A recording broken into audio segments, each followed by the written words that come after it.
What's good, Packers Nation? Buckle up, because we're diving into the hottest Green Bay Packers news that's got the NFL world buzzing.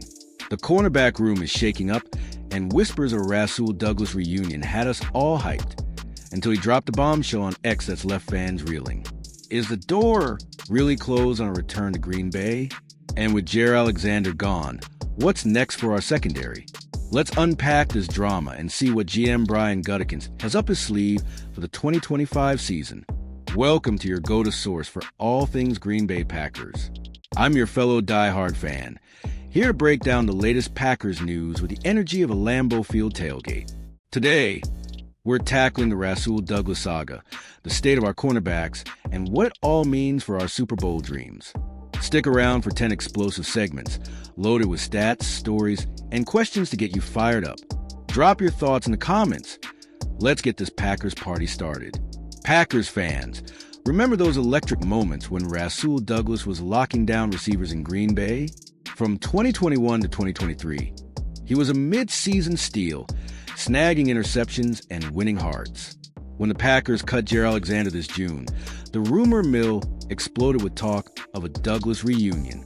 His familiarity with our system and budget-friendly price tag made it seem like destiny. But hold up, why did this idea even spark?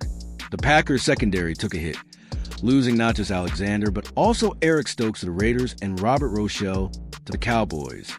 Fans were craving a veteran presence, and Douglas, a former third-round pick, fit the bill.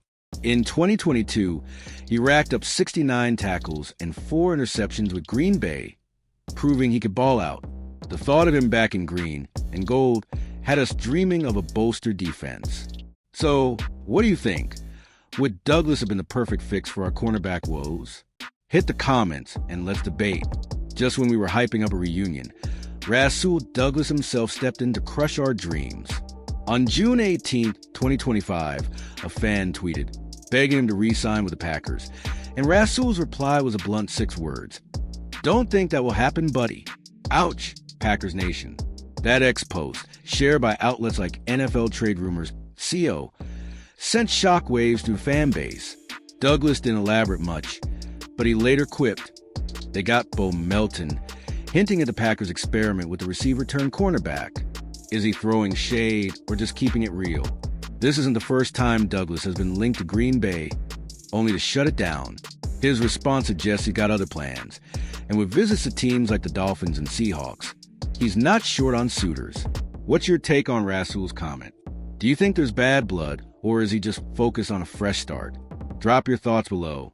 To understand this saga, let's rewind to October 31st, 2023, when the Packers traded Douglas to Buffalo Bills for a 3rd and 5th round pick.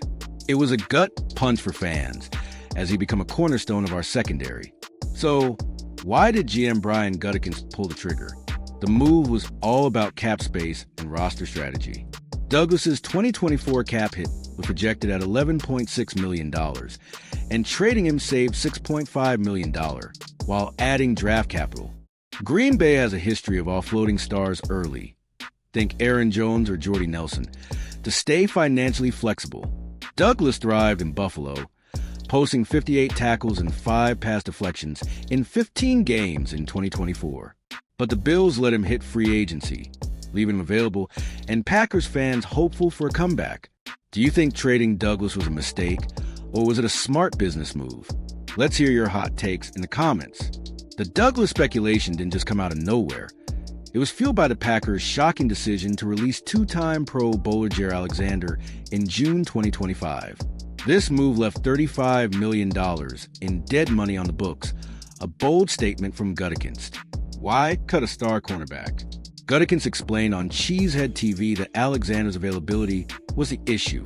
The reality is Jaire wasn't on the field for us much the past couple years, he said, noting Alexander played just 16 games since 2020.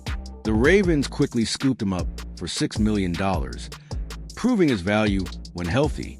The release opened a gaping hole in the secondary, sparking calls for veterans like Douglas to step in. But Gutekunst seems unfazed, banking on younger talent to fill the void. How do you feel about letting Jaire go? Was it the right call, or did we lose a game changer? Sound off below. Despite the chaos, Brian Gutekunst is keeping calm and carrying on. After Alexander's release, he told reporters, "We got 3 really good starting corners that we really like quite a bit." He's talking about Kayshawn Nixon, Nate Hobbs, and Carrington Valentine, our new-look secondary.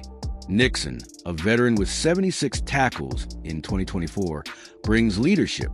Hobbs, a free agent signing, adds physicality, while Valentine, a 2023 7th-rounder, showed promise with 44 tackles last season. Gutekunst betting on their growth under new defensive coordinator Jeff Hafley. But is this trio enough to face elite receivers like Justin Jefferson or DK Metcalf? The Packers secondary ranked 17th in pass defense last year, allowing 227 yards per game. Without a true number 1 corner, it's a risky gamble. Do you trust Gutekunst's vision for the cornerbacks, or should we sign a veteran? Let's talk in the comments. Here's where things get wild, Packers fans. With the cornerback room thinning, the Packers are trying something straight out of Madden playbook, converting wide receiver Bo Melton to cornerback. Yes, you heard that right. Melton, known for his speed and special teams hustle, started practicing at corner during June's minicamp. Videos of him working with defensive backs went viral, but he downplayed the hype, saying, "I'm still a wide receiver, but if it works, it works." Rasuls, they got Bo Melton. Quip might have been a jab at this experiment. Coach Matt LaFleur loves Melton's athleticism, noting his ability to run for days. But this is no Jair Alexander replacement plan. It's a depth move to boost Melton's roster chances. What do you make of the Melton switch? Genius or desperate? Drop your thoughts in the comments. With Douglas out of the picture, are there other veterans who could bolster the Packers secondary? Posts on X and reports from Newsweek suggest names like Stephon Gilmore, Asani Samuel Jr., and Shaquille Griffin are still available. Could one of them be Green Bay's next move? Gilmore, a former Defensive Player of the Year, brings elite experience but is 34 years old. Samuel Jr., at 26, offers youth and upside with 63 tackles in 2024 for the Chargers. Griffin, meanwhile, had 39 tackles for the Vikings last year and knows the NFC North. The Packers could also stand pat, trusting young players like Kamal Hadden or Javon Bullard. But as Newsweek noted, it's likely that the Packers do not have a legitimate number 1 cornerback on the roster. Who would you sign to shore up the secondary? Gilmore, Samuel, or someone else? Let's hear your picks below. The Packers roster moves don't happen in a vacuum. New President Ed policy is shaking things up. Taking over in July 2025, policy has put Gutekunst and LaFleur on notice, refusing to extend their contracts, which run through 2026. Talk about a hot seat. Reports from Yard Barker and Channel 3000 say policy stance signals high expectations. Gutekunst's bold moves, like cutting Alexander, need to pay off, or his job could be on the line. LaFleur, with a 67-33 record, must deliver in the playoffs after a 3-5 postseason mark. Policy's vision is clear: championships or bust. The cornerback situation is just one piece of a larger puzzle, as Green Bay aims to reclaim its glory. Do you think policy's pressure will light a fire under the team, or is it too much? Share your thoughts in the comments. While Packers fans mourn the lost reunion, Rasul Douglas is plotting his next move. At 29, he's still got plenty in the tank, and his 2024 stats: 58 tackles, 5 pass deflections, prove he's a starter in this league. Where will he land? Douglas has visited Miami and Seattle. Per NFL trade rumors at CO, and teams like the Dolphins need secondary help after allowing 231 passing yards per game last year. A return to Buffalo isn't ruled out either, given his familiarity with their system. His journey, from Eagles draft pick to journeyman to Packers star, shows resilience. Wherever he signs, he'll bring that same grit that made him a fan favorite in Green Bay.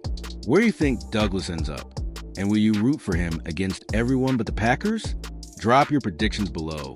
Packers Nation, the 2025 season is shaping up to be a wild ride.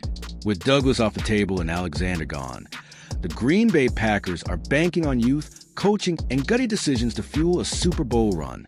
But the NFC North is no joke. Can our secondary hold up? Gutekunst's faith in Nixon, Hobbs, and Valentine, plus experiments like Melton's, shows a team willing to take risks. LaFleur's offense, led by Jordan Love, ranked 10th in scoring last year, so the defense needs to step up the match. As we head toward training camp on July 22nd, per the Packers official site, all eyes are on Hafley's unit. Will the cornerbacks prove the doubters wrong, or will Guttikins make a last-minute splash?